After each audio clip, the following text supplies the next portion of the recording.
Hello everybody, this is Gentry, I'm back again, making another video for you guys. I know I haven't uploaded a video in a crazy long time, and that's only because, I've been busy with all sorts of stuff, like my life, military, and all that good stuff. So, today, I want to make a video, kind of touching on my last video, if you watched it, and, that's about being a victim and why it's important not to be a victim. Okay, so just to introduce myself again for all of you who don't know, I am now Specialist Gentry. I'm in the United States Army National Guard, 2nd 107th Cav, based out of Lebanon, Ohio. To kind of jump right into this whole entire thing, what I mean by being a victim is people who come under situations such as domestic violence and domestic abuse, and they become victims from it. Now, let me clarify necessarily what I mean by victim. I don't mean victim in the sense of you had domestic violence done to you. I mean victim in the sense of you had domestic violence done to you and you chose to react to it in a specific series of ways. Now, what do I mean by this? I know this is like the third time I said, what do I mean by this? What do I mean by this? What I mean is that there are a set of women who they will take a situation such as their husband beating them or somebody beating them or something like that, and they will take that situation and they will overcome it. And from that situation, they'll become a lot better as a person, or they'll become an advocate so that other people don't become just like that. Now, a victim is completely different. A victim is somebody who, such an event like that happens to them, and the only thing they really do about it is pretty much cry, whine, and complain. And maybe not even that. So here's the difference between the two, and here's why you should do the latter as opposed to what I had just described. The difference is one person inspires confidence and inspires out of the situation that they've been in, and the other person contaminates and doesn't inspire. Here's why this is important to the rest of the world. Ideologies come and go as time goes on.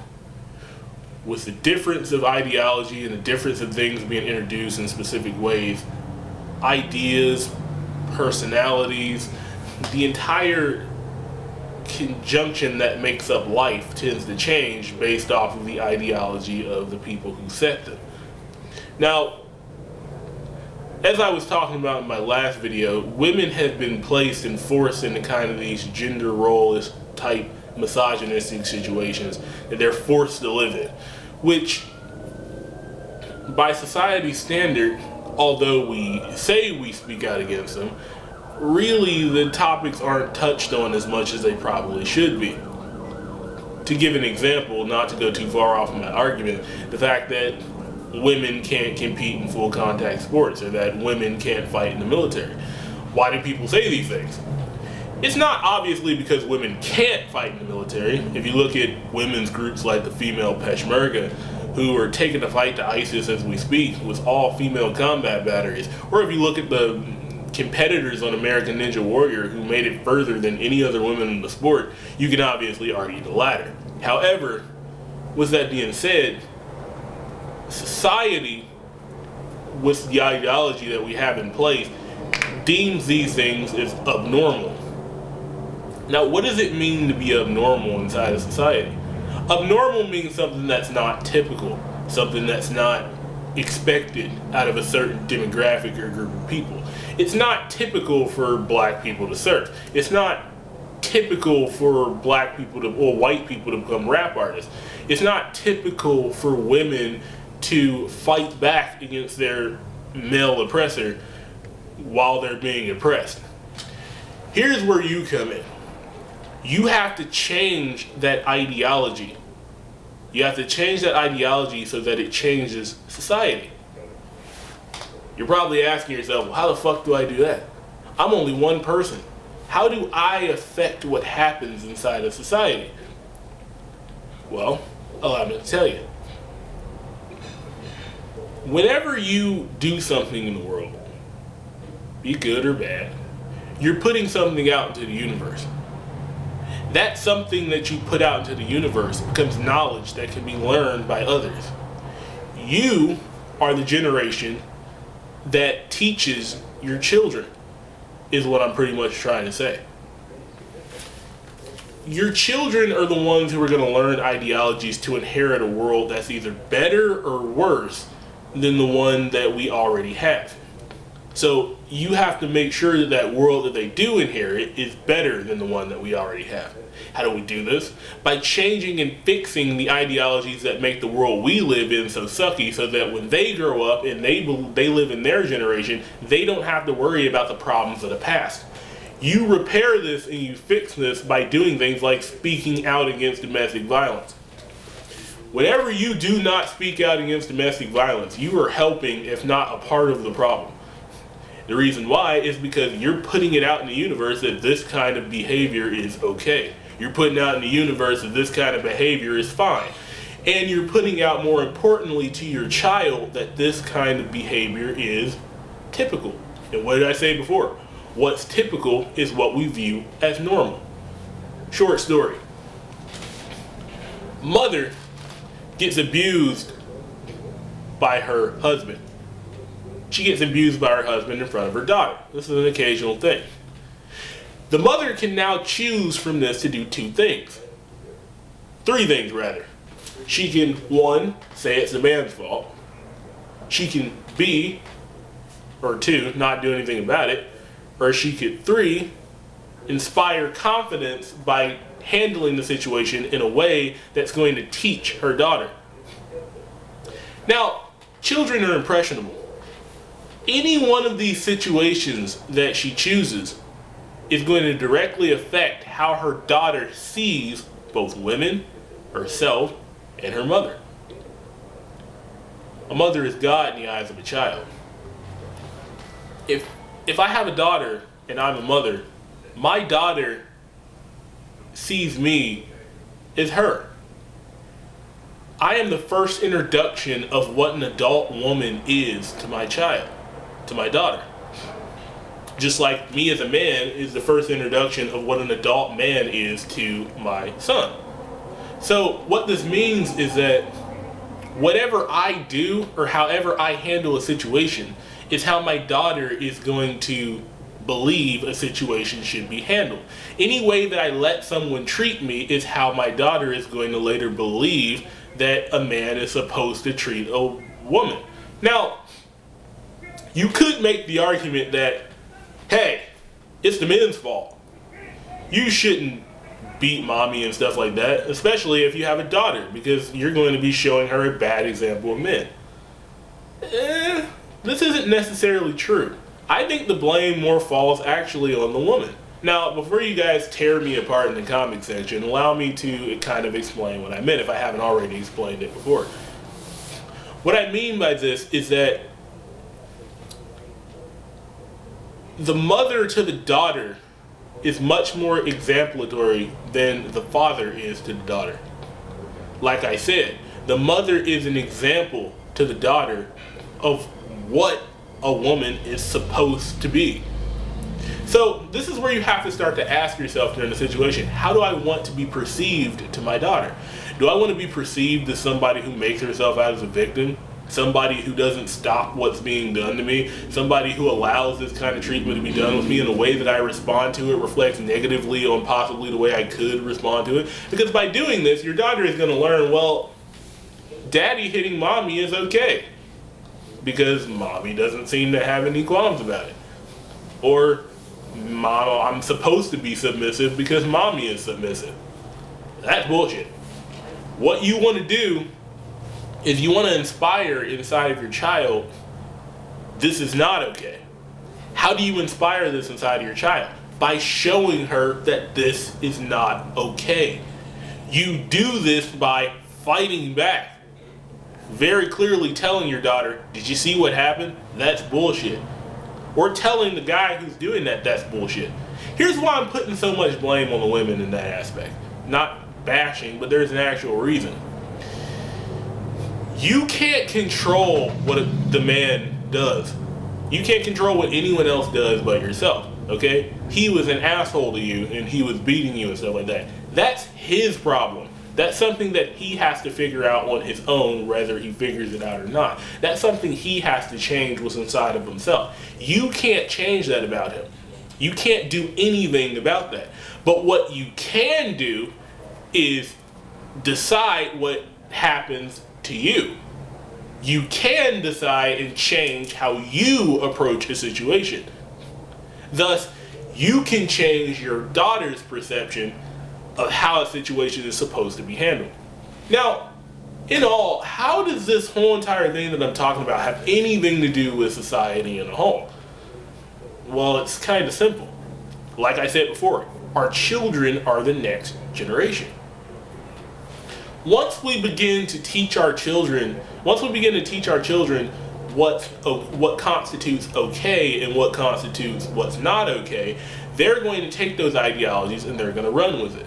So anytime that you stay inside the kitchen barefoot and pregnant, you're halting progress. You're hindering progress. Anytime that you accept domestic abuse as something that's readily acceptable, you're hindering progress. Anytime you do these things, you're hindering progress because you're only passing on those negative ideologies, which shouldn't even be in you, to your child, who's going to later grow up and believe those things and possibly teach her children and possibly teach her children. So how do we get rid of this problem as a whole? We get rid of this problem as a whole by completely changing the ideology itself. And it starts with you. Don't let it start with your children. Don't teach your children it's your job to be submissive to a man. Teach your children, hey, you are equal to anybody, and this is why. But you can't just tell it to them. And that's my other point with this argument. You can't just say it to them. It has to be something that's seen. It has to be something that's shown. As in the Army, we say leaders lead by example. Lieutenant General Hal Moore once said, in a battlefield situation, a leader can do two things. He can inspire confidence by his demeanor, his actions, the look in his eye, or he can contaminate his environment by his unwillingness to act and his unwillingness to change situations that need to be changed. So you got to ask yourself, you're the leader, you're the mother to your daughter, or to your son. So you have to inspire confidence and inspire what I'm saying. Not contaminate your environment by your unwillingness to act. Now, fear is a big issue. Fear is a big issue. No one wants to be abused. Okay? Not men, not women, not children. No one wants to be abused. Okay? It's something that is a frightening and very understandably frightening ordeal. Women have come with PTSD from some abuse. And a lot of people say that if a woman does fight back, it actually makes the abuse worse. Well, a woman saying this is still a form of patriarchy inside of itself. I mean, think about it. She's pretty much saying that women should learn to respect the physical authority of men, when in reality, there is no physical authority. All this stuff is a facet of the ideology that we currently live in. It's an illusion. It's not true, and it's not real. I'm a big guy. I'm a soldier in the United States Army, okay? However, like I said in my previous video, I'm still not stronger than a bullet. I'm still not stronger than the police. If I beat up on a woman, she doesn't have to take it. She can resist back against me. Will it make the beating worse? Possibly. If that kind of thing was happening, if I were doing that kind of thing, and, possibly. But at the end of the day, she has to figure out how far does she want to take it. Because I'm telling you, if she takes it to that extra level, strength has nothing to do with it anymore. Or you can fight back and resist in other ways, even if those ways aren't violent. My point that I'm trying to make is that there is an option there. trying to give the illusion that there isn't an option teaches your children that same illusion that there isn't an option for them. And that's not true. Even if you're afraid, even if you don't want to do anything about it, spare your children, because they're the ones who are going to grow up. They're the ones who are going to learn these things. They're the ones who are going to influence how the world is 20, 30 years from now. Okay? So it's important that we give them the tools and understanding of what not to do, so that in the future they can learn what to do to fix these issues that we have here on our planet. I'll give you a good example. In 2016, women are supposed to come into combat arms for the United States military. The Marine Corps is going to be the first ones to do it. How does that make you feel? Even amongst my women who are out there, it makes you kind of adverse. You wonder to yourself, well, thinking about my gender, can we do it? And I guarantee you, there are a girth of men out there who believe that you can. However, does this mean that you can't? Ever since the dawn of time, women have been fighting in war. From Jeanne d'Arc, Joan of Arc, who led the French to victory during the 100 Years' War, to the Russian female snipers who got staggering kills during World War II, to the female Peshmerga, members of the YPK, all female combat batteries who are bringing the fight to ISIS currently in Iraq and Syria and the Turkish border. So, taking a look at this kind of stuff, you can see that there are women in other places who are doing away with this ideology, who are physically crushing the chains of patriarchy. Physically, quite literally, simply because they know that it is not their lives right now that's important, but the lives of the future children who will come from this. Whenever you are fighting against domestic violence, much like the women of the YPK, much like Joan of Arc and all the rest of the women that I named, you are fighting a war. That war that you are fighting is a war against ideology. An ideology, a dangerous ideology, a suppressive ideology that needs to change. But it's not the men that bring about that oppression. It's yourself. Because a lot of women don't want to do anything about fighting this ideology. Because much like the men who oppress them, they view this ideology as okay.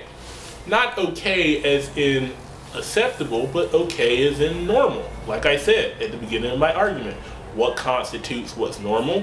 What's typical?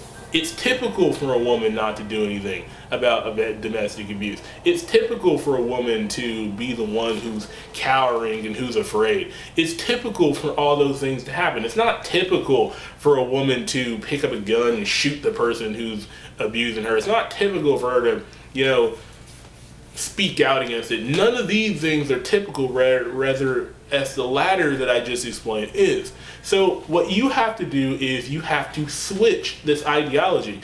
And you women are at the forefront. You women are the ones who are at the forefront changing this whole entire thing. So this comes to a kind of end of my video. And I just wanted to put that out towards you guys, about this whole entire thing. So I hope you guys learn from this whole entire thing. Make sure to comment a lot. And when I figure out how to put the subscribe button up and stuff like that, I will. So if you guys have any questions, make sure to comment. And add me on Facebook. My Facebook will be below in the description. So take care and continue to fight the chains of patriarchy.